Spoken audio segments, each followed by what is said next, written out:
Hi.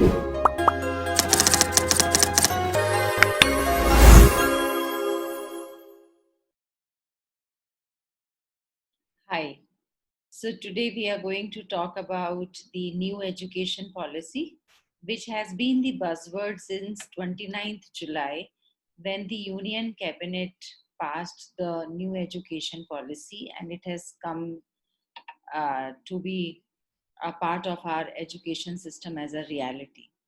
This new education policy has replaced the old policy which had come into force from 1986. So it's been a long time. Now, what are the major changes that this revolutionary education policy has brought into the education system? So we'll discuss it into various heads. First is the academic structure of the schools. How will they work?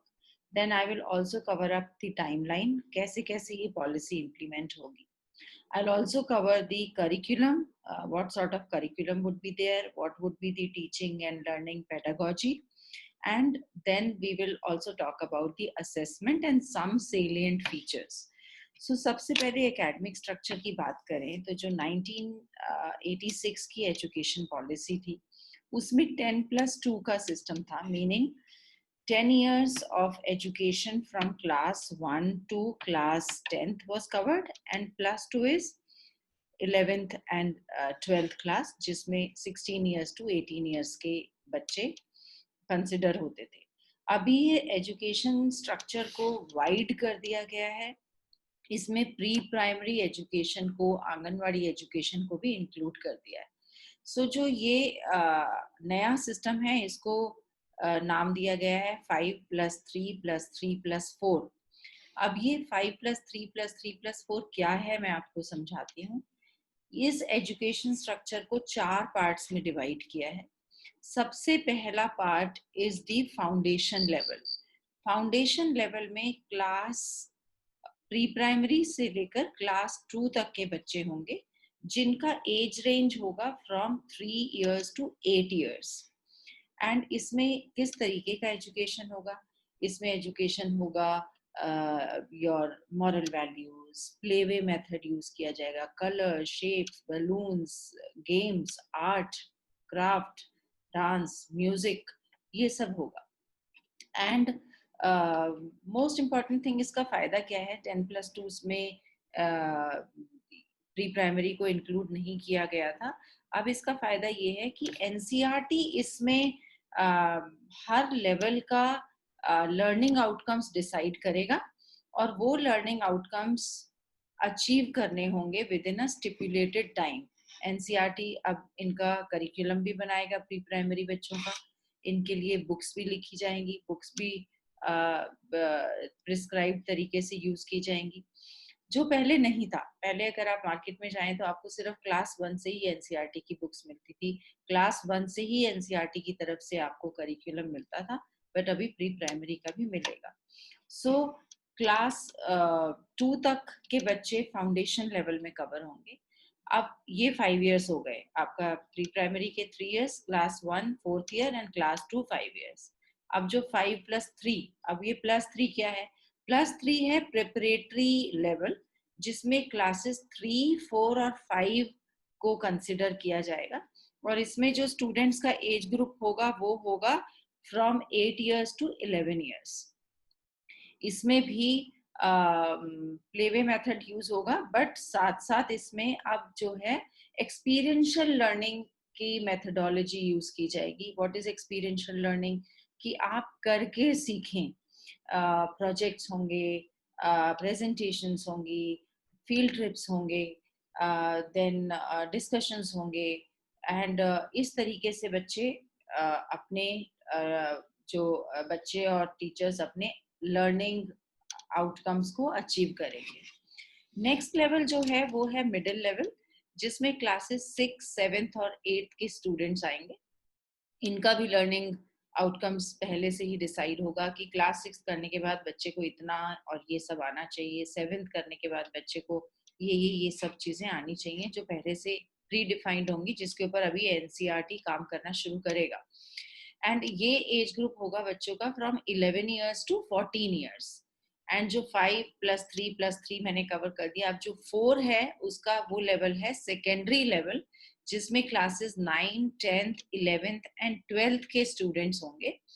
And इस level में दोबारा, now this is a important level, यहाँ पे experiential learning के साथ साथ critical thinking पर emphasis दिया जाएगा।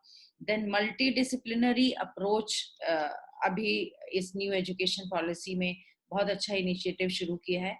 मतलब कि अब कुछ स्ट्रीम्स नहीं रहेंगी। पहले था कि बच्चा ह्यूमैनिटीज में है तो सिर्फ political science, history, economics, psychology यही पढ़ेगा, साइंस में फिजिक्स, केमिस्ट्री पढ़ेगा। अब ऐसा कुछ नहीं होगा। बच्चे के पास पूरा लिबर्टी है कि वो कुछ भी सब्जेक्ट किसी भी स्ट्रीम का मल्टी डिसिप्लिनरी अप्रोच के हिसाब से पिकअप कर सकता है, जो उसको, जिसमें उसकी प्रोफिशिएंसी हो, जिसमें उसका इंटरेस्ट हो, उसे अच्छा लगता हो। और बहुत इम्पोर्टेंट चीज जो मिडिल लेवल में मैं बताना चाहूंगी, मिडिल लेवल में 3 लैंग्वेज पॉलिसी कंटिन्यू रहेगी, जैसे कि ओल्ड एजुकेशन पॉलिसी में भी थी कि आप कोई भी 3 लैंग्वेजेस पढ़ सकते हैं। बट अभी है कि आपको 2 इंडियन न्यू एजुकेशन पॉलिसी के हिसाब से you have to have 2 Indian languages, वो नेशनल लैंग्वेज हो या रीजनल लैंग्वेज हो, एंड एक आप फॉरेन लैंग्वेज ले सकते हैं if you wish to. Class 8 तक यही होगा 3 लैंग्वेज फॉर्मूला, जो अभी भी चल रहा है, उसमें कोई बहुत ज्यादा मेजर चेंजेस नहीं है। बट जो बहुत अच्छी बात मिडिल लेवल में है वो ये है कि 10 डेज विदाउट बैग इंटर्नशिप्स की जाएंगी। जो बच्चों को वोकेशनल या स्किल एजुकेशन या स्किल सब्जेक्ट्स लेने का ऑप्शन दिया जाएगा, और वो जिस स्किल सब्जेक्ट को पढ़ना चाहते हैं, भले ही वो पॉटरी हो या वो हेल्थ एजुकेशन हो या वो फिजिकल एजुकेशन हो या वो फाइन आर्ट्स हो, वो या वो कोडिंग हो, वो उसको पढ़ सकते हैं। और उसके साथ साथ वो इंटर्नशिप्स भी करेंगे, क्राफ्ट्समैन के साथ इंटर्नशिप करें, कंपनीज में इंटर्नशिप करें, तो उससे उनको हैंड्स ऑन एक्सपीरियंस मिलेगा फ्रॉम क्लास 6 ऑनवर्ड्स कि real life experience, real life situations में कैसे काम किया जाता है और कैसे प्रॉब्लम सॉल्व की जाते हैं, कैसे सॉल्यूशंस निकाले जाते हैं।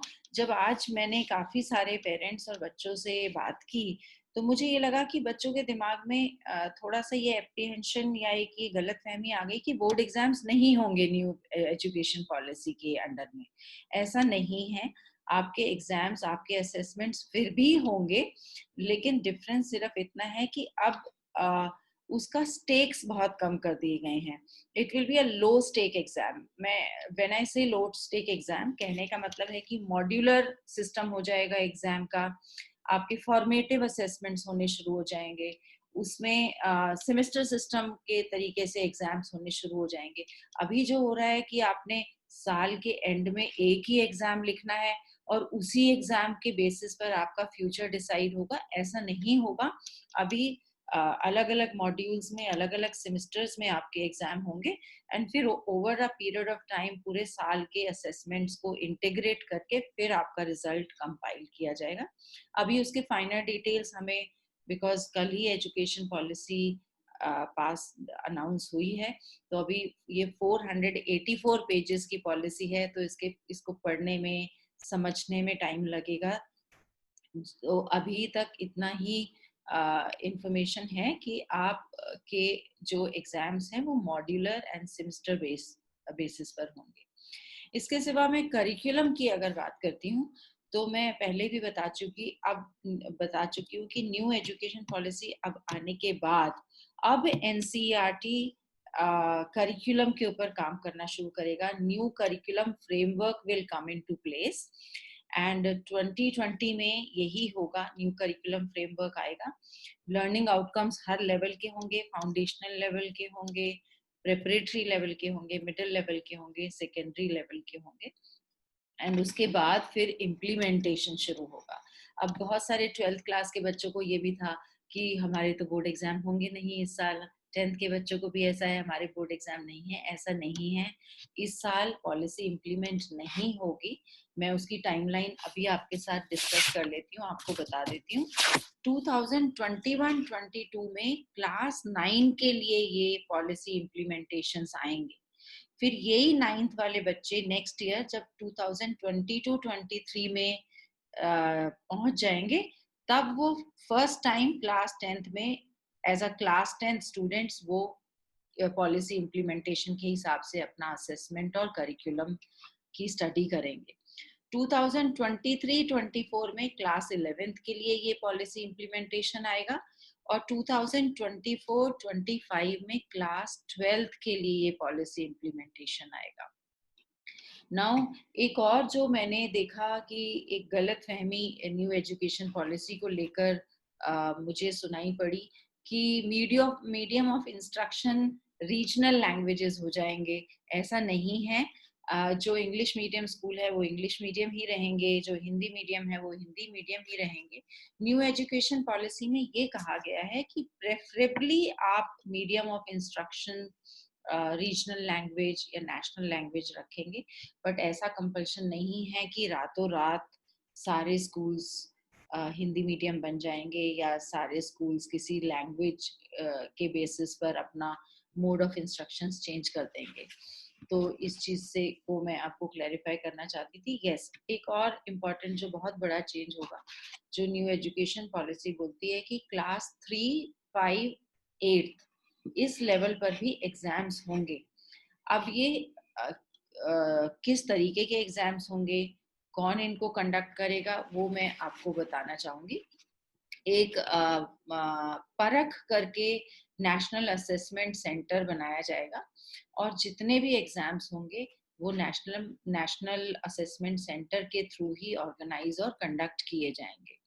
इसके सिवा एक और जो बहुत इम्पोर्टेंट चेंज होगा, अब आपका रिपोर्ट कार्ड में सिर्फ मार्क्स ही नहीं होंगे, आपका होलिस्टिक रिपोर्ट कार्ड होगा।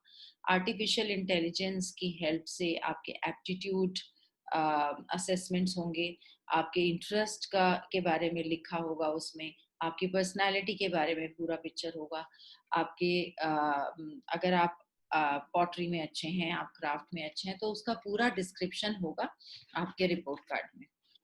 देन बहुत इम्पोर्टेंट एक और चीज है कि एक नेशनल रेगुलेटरी बॉडी बनाई जाएगी और ये नेशनल रेगुलेटरी बॉडी जो है सारे पूरे कंट्री के पब्लिक और प्राइवेट स्कूल्स को कंट्रोल करेगी या उन्हीं को देखेगी।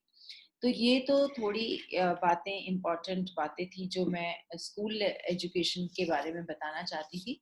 इसके सिवा हायर स्टडीज की अगर हम बात करते हैं तो ओवर नेक्स्ट 15 इयर्स कॉलेजेस को ज्यादा ऑटोनॉमस बनाया जाएगा। दैट मीन्स कि कॉलेज अपने आप में ही यूनिवर्सिटी होगा।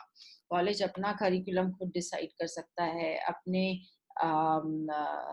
Teaching methodologies and curriculum transactional methods खुद डिसाइड कर सकता है। तो धीरे धीरे उनका जो वो यूनिवर्सिटी के साथ एफिलिएशन है वो धीरे धीरे कम हो जाएगा और कॉलेज अपने आप में एक ऑटोनॉमस बॉडी बन जाएगा। देन बहुत सारे बेस्ट फॉरेन यूनिवर्सिटीज के लिए काफी इनिशिएटिव है न्यू एजुकेशन पॉलिसी में कि वो इंडिया में आके अपने सेंटर्स सेटअप करें। सिमिलरली जो हमारे बेस्ट इंस्टीट्यूट्स हैं, आईआईटीज एंड आईआईएम्स, उनके लिए भी एनकरेजमेंट है अंडर न्यू एजुकेशन पॉलिसी कि वो फॉरेन कंट्रीज में अपने सेंटर्स, एजुकेशन सेंटर्स स्टैब्लिश करें। बहुत इंपॉर्टेंट चेंज जो है अंडर ग्रेजुएट स्टूडेंट्स के लिए, वो under graduation will be for 4 years, but बहुत सुंदर बात इसमें ये है कि इसमें बहुत सारे एंट्री एंड एग्जिट पॉइंट्स हैं। आपने एक बार अंडर ग्रेजुएशन में एडमिशन ले लिया, ऐसा नहीं है कि फिर आप 4 साल तक फंस गए उसमें। आप 2 साल बाद भी एग्जिट कर सकते हैं। आपको 2 साल के हिसाब से सर्टिफिकेशन मिलेगा which will be valid and recognised. 3 years के बाद भी आप एग्जिट कर सकते हैं एंड 4 years के बाद also you can exit. Similarly, post graduation has been made from 1 year to 2 years. अगर हम फॉरेन यूनिवर्सिटीज में देखें, से लंदन स्कूल ऑफ इकोनॉमिक्स में LSE में देखें, या हम हार्वर्ड या कैम्ब्रिज इन कॉलेजेस या यूनिवर्सिटीज में देखें, तो वहां पर ये ऑप्शन है कि आप अपना पोस्ट ग्रेजुएशन 1 year में भी कर सकते हैं, 2 years में भी कर सकते हैं। So same thing has been adopted in new education policy. आप अपना पोस्ट ग्रेजुएशन 1 या 2 years का ले सकते हैं। MPhil course has been scraped off, so that is again a very big change. इसके सिवा जो और as we will read and go through the new education policy और जितने भी डिटेल्स सामने आते जाएंगे, माइनर गाइडलाइंस या माइनर डिटेल्स, वो मैं आपके साथ नेक्स्ट वीडियो में शेयर करूंगी. सो अभी के लिए stay tuned and keep subscribing to our channel. Thank you.